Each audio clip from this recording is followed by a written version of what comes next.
Salut à tous et bienvenue dans cette nouvelle vidéo sur quels sont les meilleurs amortisseurs et comment les obtenir. Moi c'est Clément du site objectivegrip.com, mais avant de commencer cette vidéo, je vous invite à cliquer juste en dessous sur le bouton s'abonner pour rejoindre plusieurs milliers de passionnés d'automobile en France et en francophonie en général. J'attends que vous cliquiez juste en bas là, ouais, c'est bon? Allez, on y va. Donc, quand vient le moment de choisir ses amortisseurs, donc une fois en général que la base châssis est prête, donc on commence à remonter des roues, beaucoup de gens pensent que c'est la marque qui fait les bons amortisseurs. Mais en fait, il y a beaucoup de surprises à ce niveau-là. Il y a 3 choses qui font un bon amortisseur et une bonne marque en général valide au moins 2 choses sur les 3. C'est pas forcément les choses les plus importantes, on va le voir tout de suite. Donc la première chose, c'est la qualité de conception. Alors, quels sont les matériaux employés? Est-ce qu'on est sur un bitube ou sur un monotube? Est-ce qu'on est sur un amortisseur à gaz ou un amortisseur simplement hydraulique? Donc, est-ce qu'on a du gaz qui comprime l'huile en permanence pour éviter la cavitation? Et enfin, dans le cas où il est monotube, est-ce qu'il est inversé ou pas? Parce que ça change énormément la rigidité de l'amortisseur. Donc le deuxième point, c'est bien sûr la rigidité. Un monotube inversé est beaucoup plus rigide qu'un bitube normal ou même qu'un monotube classique. Cependant, la rigidité joue un rôle vraiment primordial sur un McPherson. Le McPherson, pour faire simple, c'est quand on enlève le triangle du haut et qu'on met à la place l'amortisseur. Donc l'amortisseur joue le rôle de triangle. Ouh là là, c'est pas top. C'est pas top du tout pour la perf. Par contre, c'est extrêmement bien pour le porte-monnaie. Et sur un train McPherson, donc toutes les françaises, les BM, les allemandes, plein de voitures, même les japonaises, la mienne par exemple, c'est du McPherson à l'avant. Les Porsche aussi par exemple. Et dans les McPherson, dans ces voitures-là, l'amortisseur joue un rôle de triangle et donc a besoin d'être extrêmement rigide. S'il n'est pas rigide, la roue commence à bouger, donc on perd du carrossage, etc. Bref, on perd en rigidité châssis, on perd en plaisir de conduite, on perd en performance pure, on perd partout en fait. Donc la rigidité est extrêmement importante sur ces voitures-là, en plus des voitures courantes. Et le troisième aspect important d'un amortisseur, c'est le tarage. Donc quand vous achetez un amortisseur, souvent ce qu'on veut savoir, c'est son tarage. Quel est son tarage?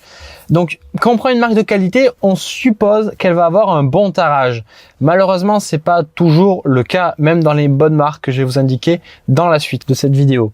Le tarage, ça dépend vraiment du ressort, on va le voir. Je vous répète, les 3 aspects, c'est la qualité de conception, c'est la rigidité de l'amortisseur, surtout dans le cadre de la suspension McPherson, donc énormément de voitures qui sortent aujourd'hui.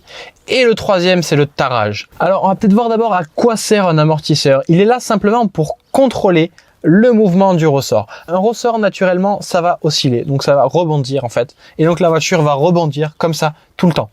L'amortisseur, lui, il est là simplement pour ralentir ce mouvement et éviter que le ressort rebondisse à l'infini. Il va permettre un rebond, mais pas plus. Et hop, il va le stabiliser. Et c'est pour ça que la roue peut bouger comme ça, lentement, et pas faire ça en permanence. Sinon, on perd énormément de grip et on n'a plus aucune confiance au volant. Donc, ce qu'il faut comprendre, c'est qu'un amortisseur, un tarage d'amortisseur particulier, correspond à un ressort particulier, à une dureté, à une raideur particulière, c'est-à-dire la force qu'il faut pour comprimer un ressort. Vous avez vu qu'il y a des ressorts plus durs que d'autres. En fonction de la dureté du ressort, on va avoir un seul tarage d'un amortisseur particulier. Et c'est ça qu'il va falloir respecter. Donc dans l'ordre, pour avoir un couple amortisseur-ressort qui fonctionne parfaitement et qui nous permettent une performance exceptionnelle, il nous faut premièrement choisir un ressort adapté à sa voiture et à son utilisation, et deuxièmement, il nous faut choisir un amortisseur avec un tarage bien spécifique au ressort choisi. Bien sûr, comme c'est quand même quelque chose qui est difficile et qui demande souvent l'avis d'un expert, beaucoup de gens choisissent la facilité. Malheureusement, cette solution de facilité n'est pas du tout la meilleure pour obtenir des performances exceptionnelles. Cette solution de facilité, c'est de prendre un combiné fileté déjà tout prêt et qui semble être étudié, je dis bien étudié, ensemble pour avoir une auto qui est extrêmement performante. Dans le meilleur des cas, l'étude sera faite pour avoir un confort correcte et peut-être une performance améliorée. Mais dans la majorité des cas, sur les combinés filetés, surtout des japonaises, on va avoir des combinés filetés qui vont être beaucoup trop rigides pour avoir un feeling sportif, donc vraiment raide, mais des performances très faibles, à part sur des circuits qui vont être extrêmement lisses ou des routes super lisses. Dès qu'il y aura des bosses, ça va poser problème. La puissance va pas passer au sol et il y aura vraiment des problèmes. Donc ce n'est vraiment pas la meilleure chose à faire pour obtenir une voiture performante.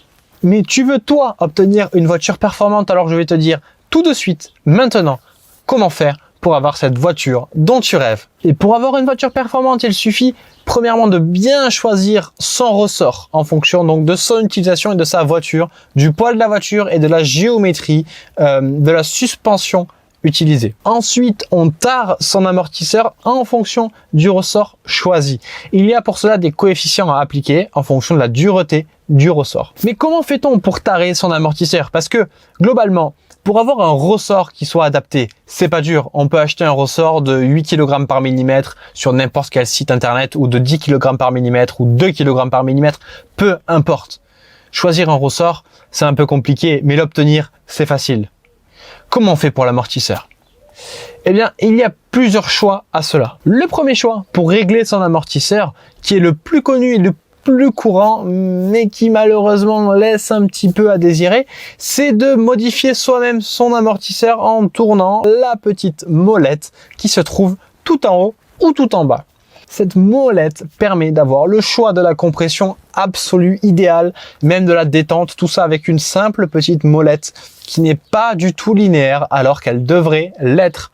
Donc ça, c'est la première façon de faire, mais c'est vraiment pas la bonne en fait. On peut faire comme ça. Mais c'est en tout cas la plus simple et ce que la majorité des gens font.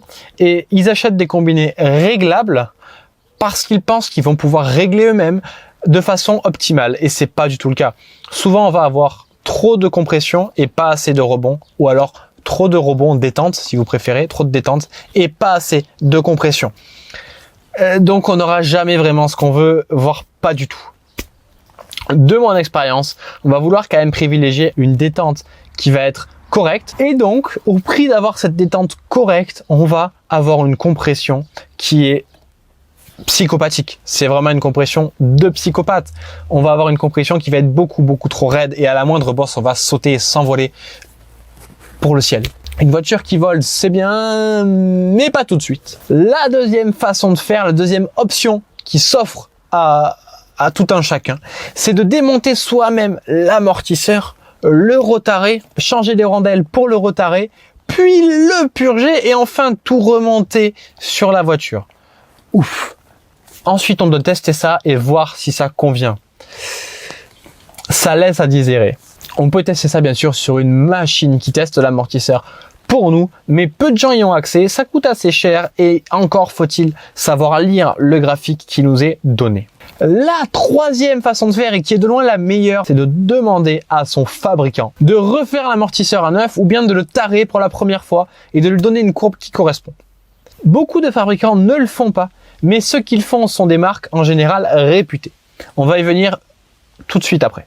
Le problème vient encore de quel graphe donner, quelle courbe donner au fabricant. Comment on va savoir comment tarer un amortisseur? Alors, on peut demander à son fabricant, tiens, j'ai des ressorts de 5 kg par millimètre. S'il te plaît, retare-moi l'amortisseur pour des 5 kg par millimètre. Pour ce ressort-là. C'est faisable. Maintenant, le résultat peut laisser à désirer. Ça sera pas forcément quelque chose de très sportif. Mais ça peut être quand même quelque chose de plutôt correct. Chez Bilstein, c'est faisable, ce retarage-là. Et cette réflexion, c'est-à-dire refaire l'amortisseur à neuf quand ils sont usés et les retarer au passage, si on le désire. Donc moi, Bilstein, c'est vraiment ce que je vous conseille. Pourquoi? Parce que déjà, c'est une qualité de conception extrêmement bonne. C'est allemand. Alors, je suis pas là pour aller dans les clichés, mais la conception allemande en général est quand même surfaite, c'est-à-dire que elle est beaucoup trop bien en fait, même des fois, pour vous dire à quel point elle est bien. Les matériaux utilisés sont de très bonne qualité et ça dure énormément. L'acier de la tige est durci, il n'y a pas de marques qui vont apparaître avec le temps et s'il y a quelconque problème, on peut les refaire pour une bouchée de pain. À l'achat, ils sont aussi pas très chers, vraiment pas. Et ça permet de pouvoir tester plein de réglages si nécessaire et si vous êtes vraiment hardcore là-dessus. Bien sûr, donc le problème reste de savoir quel ressort choisir et enfin quel tarage adopter pour un ressort donné.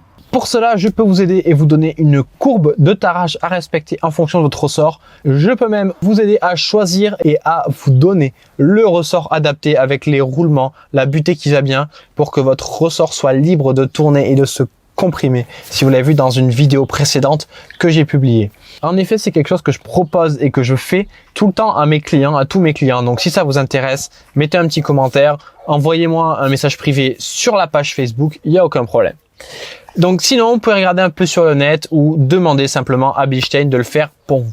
Donc c'est vraiment un fabricant que je recommande, étant donné la qualité-prix et tout ce qui va avec globalement. Il y a d'autres fabricants comme Fortunoto qui sont pas trop mal, mais Bilstein, c'est vraiment les seuls qui offrent des monotubes inversés pour le McPherson. Et ça, je vous l'ai dit, c'est vraiment capital, la rigidité. Donc, je vous conseille vraiment là-dessus. J'ai eu quelqu'un au téléphone récemment qui me demandait quels amortisseurs je mettrais sur sa voiture. Il m'a dit que malheureusement, il n'y avait que les Bilstein B6 ou B8 qui étaient disponibles sur sa voiture. Je lui ai dit, pas de problème, on peut les retarer et ils seront mieux que des Bilstein B14 par exemple, qui sont livrés avec des ressorts, etc. Parce que souvent, on rechange des ressorts derrière parce que les ressorts mis sont pas forcément adaptés à l'usage et à l'intensité, au comportement en fait recherché par le pilote et à la conduite du pilote. Faut bien avoir ça en tête, ça doit être une symbiose autour du pilote, la voiture. Ils reviennent beaucoup mieux et en plus ils sont moins chers si c'est quelque chose qui vous intéresse, le prix. Dans tous les cas, moi je vous conseille pas de mettre un budget phénoménal sur les amortisseurs quand on voit ce qu'on peut avoir en termes de performance et pour le prix, et de mettre tout le reste du budget dans les pneus, dans le consommable et aller rouler, aller vous éclater. C'est ce que je fais profiter à mes clients. Ils me disent toujours, putain mais j'ai pas dépensé autant que ce que je pensais, ou alors j'ai moins dépensé qu'avant et j'ai une voiture qui est mieux et je peux aller rouler parce qu'il me reste de l'argent. Et ça c'est top, parce que faire que une ou deux sorties circuit dans l'année au lieu d'en faire 10, c'est pourri quand on a une bonne voiture. Ok, là mes clients ils ont des voitures exceptionnelles et ils peuvent aller rouler tous les mois ou même toutes les semaines avec, parce qu'ils ont du budget, parce qu'il leur reste de l'argent, ils n'ont pas tout mis dans la voiture et ils ont quand même une auto qui est extrêmement performante et souvent je dirais même plus performante que ceux qui ont mis des amortisseurs à 3 à 4 000 euros. Sous-entendu, supposé, réglable. Donc à cette personne que j'ai au téléphone, je lui dis pas de problème, on va retarer tes Bilstein, on va leur mettre le bon ressort qui va bien en fonction de ton utilisation et ça va aller tout seul. Si vous avez la moindre question en commentaire ou que vous êtes intéressé par le coaching et par mes conseils ou ma formation sur l'amélioration automobile pour aller sur circuit, sur montagne type rallye, en rallye même, j'ai des clients qui font du rallye. Mettez un petit message en commentaire ou envoyez-moi directement un message privé sur la page Facebook. En attendant, je vous ai préparé une vidéo sur les 3 meilleures améliorations à implémenter tout de suite sur votre véhicule avant même les amortisseurs, qui ne sont pas très chers, qui sont faisables de suite par votre garagiste, clé en main. Il suffit de cliquer sur le petit i en haut à droite comme info. Donc cliquez là-dessus et là vous mettez votre email et vous recevez ça directement par email, cette vidéo avec les 3 meilleures améliorations à implanter tout de suite. En tout cas, si la vidéo vous a plu, n'hésitez pas à commenter, liker et à vous abonner. Mettez la cloche et partagez cette vidéo si vous voulez m'aider à développer la chaîne. Ça me ferait vraiment très plaisir. Donc, vous pouvez retrouver le t-shirt dans la boutique si ça vous intéresse. Moi, je vous dis à plus, roulez bien et à la prochaine. Salut!